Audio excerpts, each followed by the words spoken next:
Today's video is on pipeline principles, the next in our sales math series. I hope you enjoy it.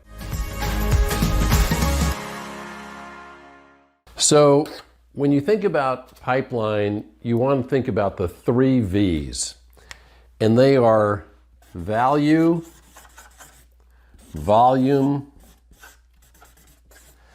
and velocity. Value is the total dollars in your pipeline. Volume is the total number of deals, or SSOs, in your pipeline. And velocity is the time, the cycle time for each opportunity or single sales objective. We'll get to SSOs a little later. But let's talk about the 3 V's first and then what you do with them. Okay, so value. The rough rule of thumb is your pipeline should contain basically 4x of your quota. So if a rep has a $1 million quota, their pipeline, the small v, should be approximately $4 million. And this comes from probably the best example is Serious Decisions with their waterfall, where they said, okay, well, we have so many marketing qualified leads that then turn into sales qualified leads that then turn into accepted leads, which in turn into closed, some percentage closed opportunities. And each time this drops off, it's representing some percentage of these initial ones going away. And if we just said it dropped 25% each time, that would explain why and how you need roughly 4x of your quota. There's more to it than that, but that's always been the rough rule of thumb. And the more to it is, if you are actually tracking your numbers, you can figure out what your conversion rate is for each of these and work backwards, reverse engineer this so that in fact you're not having a rough rule of thumb, but a more precise, calculated figure for what you should be putting in and how much you should be carrying total dollars in your pipeline. Okay, so that's the first V, value, total dollars. Okay, the second V, I'll go ahead and flip this over. Volume is the total number of opportunities. And if we were talking about your $4 million pipeline, one of the things that's been talked about is the pig and the snake, where maybe this total snake or pipeline is $4 million, but there's one deal in there that represents $3 million. Now, clearly this is exaggerated, but you're going to live or die by this supersized deal. And if that goes away, you have no chance of making your number. And so what you want to look for, like everything else in life, is some degree of balance between the sheer number of opportunities that you have that you're pursuing and tracking and the average deal size. Clearly, you're not going to have $10,000 deals and $3 million deals, but you can have opportunities that are way, way bigger than average. And if all you're doing is tracking value and not volume, you can get a distorted, overly optimistic impression of how things are going. And speaking of going, the third thing is the third V, velocity, and that is, are things moving through the pipeline? So we won't represent it with a snake anymore, but with an actual pipeline where you have milestone steps in your process. And if you don't have these, if all you have is the pipe and have not identified milestone steps in your sales cycle and sales process, all you know is it's either in process or it isn't. We're not there yet. And so it either has been won, has fallen out, so you learn something from these, you learn something from these, but all the rest that are in here, if you have no defined sales process, you have no knowledge of what's going on other than the total number and value. When you do identify stages in the sales process, you can then begin to get not only the waterfall going into the pipe, but in a sense, a sales waterfall of what goes through and comes out of the pipe. The easiest, simplest sales process I ever heard was a 4-stage identify, qualify, propose, close. Okay? Clearly overly simplified, but you'll get the idea.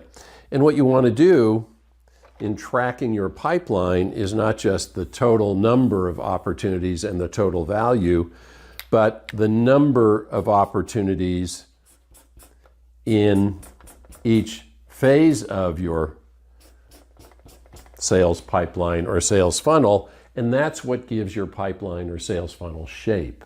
Okay? Now, once you have that, the next thing is looking at cycle time. So when we looked at value, we looked at conversion rates. When you look at velocity, you're looking at stage rates or stage times. So time for each part of this cycle. And when you have that, now you can really begin to see where you stand, where each of your sellers stand in terms of their progress towards attaining quota. Okay, so value, volume, and velocity are the 3 measures. And within that, you can look at and want to ask for, this is the most important question once you have these, is what has changed?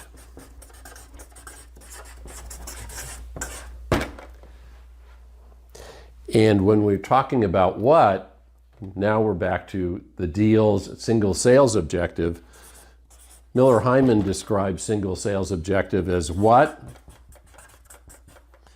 how much,